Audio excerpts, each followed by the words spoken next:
Everyone, welcome to my channel. आज का जो हमारा टॉपिक है वो है डायरेक्ट और indirect taxes plus residential status of an individual. ये एक इम्पॉर्टेंट टॉपिक है तो इसको डिस्कस करते हैं। सबसे पहले है डायरेक्ट टैक्सेस। डायरेक्ट टैक्सेस वो टैक्सेस होते हैं जो कि टैक्स पेयर डायरेक्टली गवर्नमेंट को पे करता है। ये टैक्सेस वो टैक्सेस होते हैं जिनका बर्डन एक जो टैक्स पेयर है वो किसी और पर शिफ्ट नहीं कर सकता है। ये जो टैक्सेस होते हैं वो प्रोग्रेसिव इन नेचर होते हैं। इसका मतलब है जैसे कि हमारा इनकम टैक्स एक डायरेक्ट टैक्स है। इसका मतलब प्रोग्रेसिव इन नेचर का मतलब है कि जैसे ही हमारी इनकम इंक्रीज होगी वैसे ही हमारा जो टैक्स होगा वो भी इंक्रीज हो जाएगा। तो इसमें हमने 3 पॉइंट्स रीड आउट किए। फर्स्ट तो ये है कि डायरेक्टली पे किया जाता है टैक्स पेयर के द्वारा गवर्नमेंट को। दूसरा कि इस टैक्स का बर्डन हम किसी और पर शिफ्ट नहीं कर सकते हैं।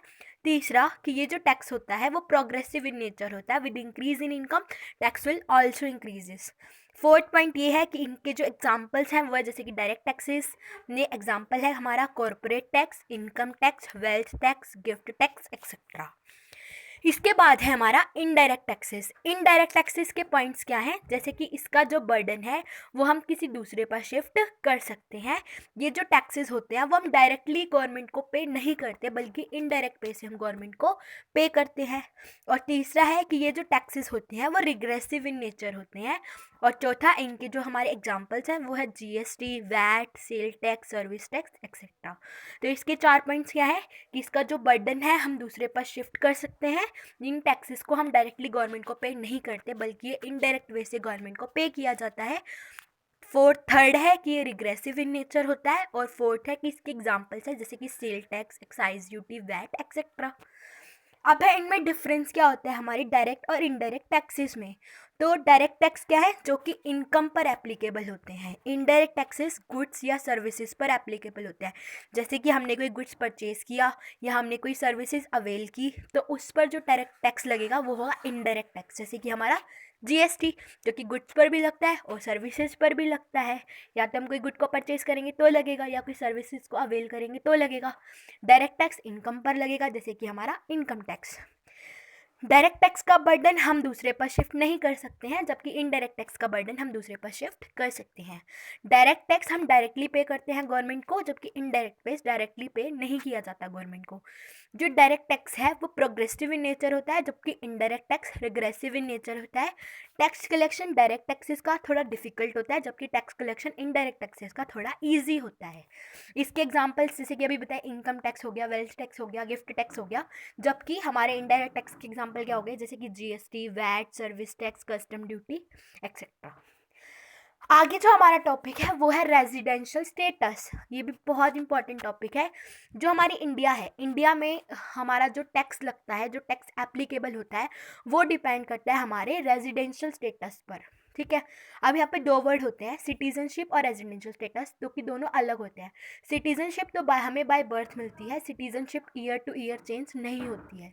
जबकि जो रेजिडेंशियल स्टेटस है वो ईयर टू ईयर चेंज होता रहता है। हो सकता है कि हम एक ईयर में एक कंपनी के रेजिडेंट हैं, फिर अगला जो ईयर आया उसमें हम उस कंट्री के रेजिडेंट ना हो। ठीक है।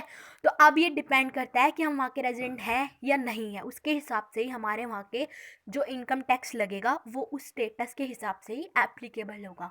तो जो रेजिडेंशियल स्टेटस है वो ईयर टू ईयर चेंज होता रहता है जबकि citizenship year two year change नहीं होती है। रेजिडेंशियल स्टेटस के बेस पर ही इंडिया में टैक्स को लगाया जाता है। अब है जो रेजिडेंशियल स्टेटस है हमारे डिफरेंट टाइप्स ऑफ पर्सन होते हैं, like individual, firm, company, HUF. इस वीडियो में हम रेजिडेंशियल स्टेटस एक इंडिविजुअल का पढ़ने वाले हैं। तो आगे है residential status of an individual. तो इंडिविजुअल को जो रेजिडेंशियल स्टेटस होता है वो 2 टाइप का होता है, रेजिडेंट और नॉन रेजिडेंट। फर्दर आगे जाकर जो रेजिडेंट होता है वो 2 पार्ट में डिवाइड हो जाता है, ऑर्डिनरी रेजिडेंट और नॉट ऑर्डिनरी रेजिडेंट। अब मैं आपको बता दूं कि कुछ कंडीशंस होती हैं जिन्हें फुलफ़िल करना होता है कि हम एक रेजिडेंट है या नॉन रेजिडेंट है। अगर हम वो कंडीशंस को फुलफ़िल कर देते हैं तो हम रेजिडेंट बन जाते हैं, नहीं तो हम नॉट रेजिडेंट्स बन जाते हैं। जिसमें से कुछ बेसिक कंडीशन होती है और कुछ एडिशनल कंडीशन होती है। अगर मैं बेसिक और एडिशनल दोनों ही कंडीशन को पूरी कर देती हूँ तो मैं बनूंगी रेजिडेंट। और रेजिडेंट में भी कौन सी वाली रेजिडेंट? Ordinary resident. अगर मैं बेसिक कंडीशन को पूरा कर देती हूँ लेकिन एडिशनल को फुलफिल नहीं कर पाती तो भी मैं रेजिडेंट ही बनूंगी, लेकिन कौन सी रेजिडेंट? Not ordinary resident. अब जो टेक्स्ट पॉइंट है उसने इनमें भी डिफ्रेंशिएट किया है ऑर्डिनरी और नॉट ऑर्डिनरी रेजिडेंट। इसका मतलब अगर बेसिक और एडिशनल कंडीशन दोनों ही कंडीशन पूरी हो जाती है तो मैं रेजिडेंट बनूंगी। अगर सिर्फ बेसिक पूरी होती है, एडिशनल पूरी नहीं होती है, तो मैं नॉट ऑर्डिनरी रेजिडेंट बनूंगी। और तीसरा पॉइंट होता है कि अगर बेसिक ही फुलफिल नहीं कर पाई मैं, तो मुझे एडिशनल पे आना ही नहीं है, तो मैं सीधा ही उस कंट्री की नॉन रेजिडेंट हो जाऊंगी। ठीक है, तो अगर बेसिक और एडिशनल दोनों फुलफिल हो गई तो रेजिडेंट, सिर्फ बेसिक फुलफिल हुई तो नॉट ऑर्डिनरी रेजिडेंट, और अगर बेसिक भी नहीं हुई तो नॉन रेजिडेंट। अब है आगे कि हम डिटरमाइन कैसे करेंगे, क्या कंडीशंस होती हैं। तो इंडिया में जो इंडिविजुअल का जो रेजिडेंशियल स्टेटस होता है वो 3 टाइप का होता है, रेजिडेंट, नॉट ऑर्डिनरी रेजिडेंट और तीसरा है नॉन रेजिडेंट। उसके हिसाब से हमारे ऊपर टैक्स लगेगा नहीं लगेगा, किस चीज़ पर लगेगा किस चीज़ पर नहीं लगेगा, वो सारी चीज़ हमारे जो रेजिडेंशियल स्टेटस है इसके ऊपर ही पूरी तरह से डिपेंड है। तो सबसे पहला रेजिडेंट, अब मैंने बताया था रेजिडेंट के लिए हमें बेसिक कंडीशन भी फुलफिल करनी है और एडिशनल भी फुलफिल करनी है।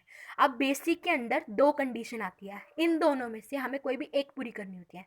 दोनों पूरी हो जाए वेल एंड गुड, लेकिन अगर एक फुलफिल हो जाती है तो भी बहुत है इसमें। ठीक है, तो बेसिक के 2 हैं, इन दोनों में से एक को फुलफिल करना ज़रूरी है।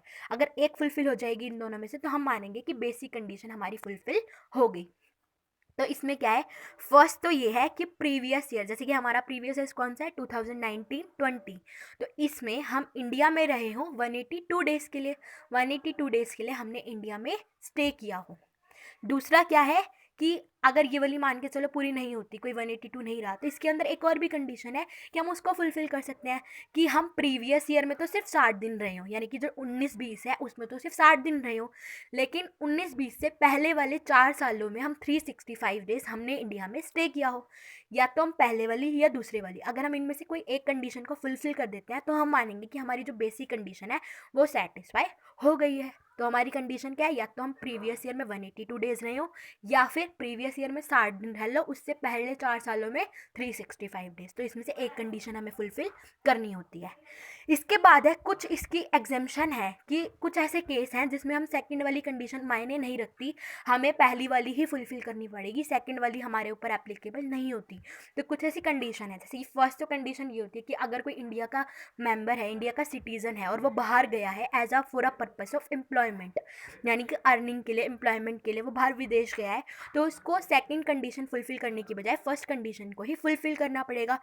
दूसरा होता है कोई मेंबर होता है क्रू का, ठीक है, शिप का, तो उनको भी सेकंड कंडीशन की बजाय फर्स्ट कंडीशन को ही फुलफिल करना पड़ेगा, यानी कि उनको 182 डेज इन प्रीवियस ईयर वाली कंडीशन को ही फुलफिल करना पड़ेगा। तो ये होती है हमारी बेसिक कंडीशन। आगे आता है हमारा नॉट ऑर्डिनरी रेजिडेंट। अब इन दोनों में डिफरेंस क्या है, बेसिक फुलफिल हो गई, अगर मैं एडिशनल, 2 कंडीशन एडिशनल में आती है, एडिशनल की दोनों ही कंडीशन को फुलफिल करना ज़रूरी है। बेसिक की 2 है लेकिन उनमें से सिर्फ एक को फुलफिल करना ज़रूरी है, लेकिन एडिशनल की दोनों ही कंडीशन को फुलफिल करना ज़रूरी है। अगर मैं बेसिक और एडिशनल दोनों को फुलफिल कर दूंगी तो मैं रेजिडेंट बन जाऊंगी। अगर मैं सिर्फ बेसिक को पूरा करूंगी, एडिशनल को फुलफिल नहीं कर पाऊंगी, तो मैं नॉट ऑर्डिनरी रेजिडेंट बन जाऊंगी। अब इसकी कंडीशन क्या है कि जो मेरा प्रीवियस ईयर है जैसे 1920, उससे पहले के 10 सालों में मैं 2 साल इंडिया में रहनी चाहिए। ठीक है, प्रीवियस ईयर से पहले के 10 सालों में 2 साल इंडिया में स्टे होना चाहिए। दूसरी कंडीशन क्या है कि प्रीवियस ईयर से पहले 7 सालों में 730 दिन इंडिया में, यानी कि 730 डेज हमें इंडिया में स्टे करना है। ठीक है, तो बेसिक के 2 हैं, बेसिक की दोनों में से कोई एक फुलफिल करनी है, लेकिन एडिशनल की दोनों ही फुलफिल करनी है।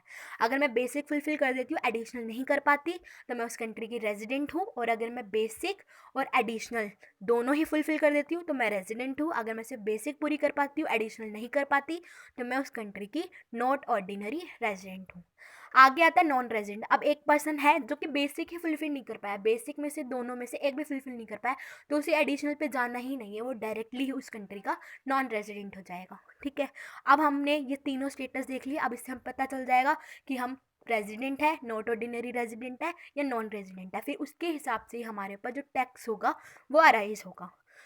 तो आगे कुछ एग्जाम्पल के थ्रू भी बता रखा है कि कैसे हम अपना रेजिडेंशियल स्टेटस जो है वो डिटरमाइन कर सकते हैं। तो इनमें हमें देखना है कि हम पिछले साल जो है रेजिडेंट थे, नॉन रेजिडेंट थे या नॉट ऑर्डिनरी रेजिडेंट है तो हमें देखना बेसिक पूरी हो, बेसिक और एडिशनल दोनों हो जाएंगी तो रेजिडेंट, खाली बेसिक होएगी तो नॉट ऑर्डिनरी रेजिडेंट, और अगर बेसिक ही नहीं होगी तो नॉन रेजिडेंट।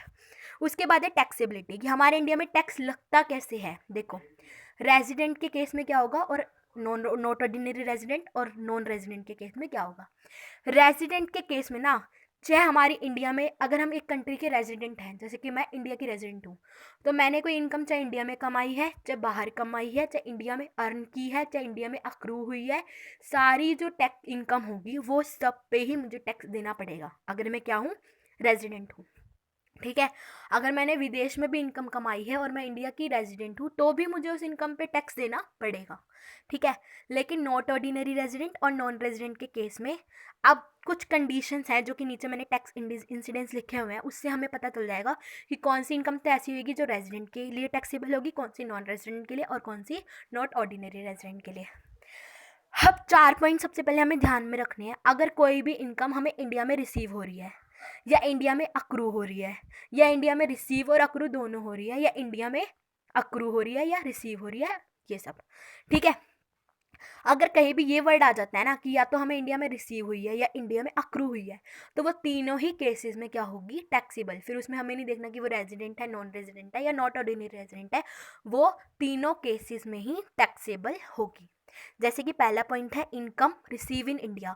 अब इनकम कहाँ रिसीव हुई है, इंडिया में, तो हमें पता चल गया इंडिया इंडिया इंडिया वर्ड आ गया कि रिसीव कहाँ हुई है, इंडिया में, तो तीनों के लिए ही टैक्सेबल होगी। ठीक है, नेक्स्ट है income deem to be receive in India. Deem to be मतलब होता है मानना है कि इंडिया में रिसीव हुई है, तो भी तीनों के केस में होगी। थर्ड क्या केस है, इनकम अक्रूड इन इंडिया। अब अगर इन जो इनकम है वो इंडिया में अक्रू हुई है, यानी कि जो हमने अर्न हुई है ना वो तो इंडिया में हुई है, लेकिन हमें जो रिसीव हुई है वो बाहर जाके हुई है। अगर अक्रू भी इंडिया में होती है तो भी तीनों ही केसेस पर वो टैक्सेबल होगा। और डीम टू बी अक्रू यानी मान रहे हैं कि अक्रू यहाँ हो रही है, तो भी तीनों ही केस में क्या होगा, टैक्सेबल होगा। अगला क्या पॉइंट है, फिफ्थ पॉइंट, ये हमें बताता है income receive outside India. Income हमें कहाँ से मिली, आउटसाइड इंडिया में मिली। ठीक है, यानी कि ना तो वो इंडिया में अर्न हुई है ना ही वो इंडिया में अक्रू हुई है। ठीक है, लेकिन जो वो बिजनेस है ना आउटसाइड इंडिया, वो हमारे जो इंडिया है उसने ही कंट्रोल किया हुआ है उसको, यानी कि इंडिया का उस बिजनेस पर कंट्रोल है। सेटअप भी वो आउटसाइड इंडिया ही है, उस बंदे को मिल भी आउटसाइड इंडिया ही रहा है, बस वो जो उसका कंट्रोल है बिजनेस का वो इन इंडिया है। तो पहले वाले दो केसेस में तो ये टैक्सेबल होगा, थर्ड केस में टैक्सेबल नहीं होगा। नेक्स्ट जो है इनकम रिसीव भी बाहर हो रही है, अक्रू भी बाहर हो रही है और हमारा बिजनेस पे कोई कंट्रोल भी नहीं है। ठीक है, यानी कि अक्रू भी बाहर है, रिसीव भी बाहर है और हमारा बिजनेस पे कोई कंट्रोल भी नहीं है, तो वो सिर्फ रेजिडेंट के लिए ही टैक्सेबल होगी और किसी के लिए टैक्सेबल नहीं होगी। नेक्स्ट है income receive outside India from any other source. Outside India receive हो रही है, यानी कि ना तो इंडिया में हमें रिसीव हुई है, ना ही इंडिया में अक्रू हुई है, ना ही इंडिया का कंट्रोल है, तो भी वो सिर्फ रेजिडेंट के लिए ही एप्लीकेबल होगा। नेक्स्ट जो लास्ट है वो है past untaxed income brought to India in the relevant previous year. मतलब पास्ट की कोई इनकम है अनटैक्स्ड इनकम जो बाद में हम इंडिया में लेकर आए हैं, तो वो किसी भी केस में टैक्सेबल नहीं होगा। तो इस हिसाब से सबसे पहले हमें अपना रेजिडेंशियल स्टेटस देखना है। रेजिडेंशियल स्टेटस देखने के बाद हम ये देखेंगे कि अगर इंडिया में इनकम रिसीव हो रही है तो तीनों के केस में टैक्सेबल, अगर इंडिया में डीम टू बी रिसीव है तो भी तीनों के केस में टैक्सेबल, अगर इंडिया में अक्रूड हो रही है तो भी तीनों के केस में टैक्सेबल, अगर इंडिया में डीम टू बी अक्रू है तो भी तीनों के केस में टैक्सेबल। लेकिन अगर इंडिया में अक्रू भी नहीं हो रही, रिसीव भी नहीं हो रही, बाहर ही हो रही है, अक्रू भी बाहर हो रही है, रिसीव भी आउटसाइड इंडिया हो रही है, लेकिन बिजनेस कंट्रोल अभी भी इंडिया में ही है, तो पहले दो केस में टैक्सेबल, तीसरे केस में नहीं होगी। आगे अक्रू भी बाहर है, रिसीव भी बाहर है और जो बिजनेस का सेटअप है वो भी हमारा इंडिया का, उस पर कोई कंट्रोल नहीं है, तो भी वो किसी भी केस में टैक्सेबल, सिर्फ रेजिडेंट के केस में टैक्सेबल होगी, बाकी केस में टैक्सेबल नहीं होगी। पास्ट की कोई अनटैक्स्ड इनकम है तो वो किसी भी केस में टैक्सेबल नहीं होगी। तो this is all about our residential status. बहुत ही इंपॉर्टेंट टॉपिक है ये। तो अगर आपको वीडियो अच्छी लगी हो तो वीडियो को like, share and subscribe, channel को सब्सक्राइब जरूर कीजिएगा। Thank you so much.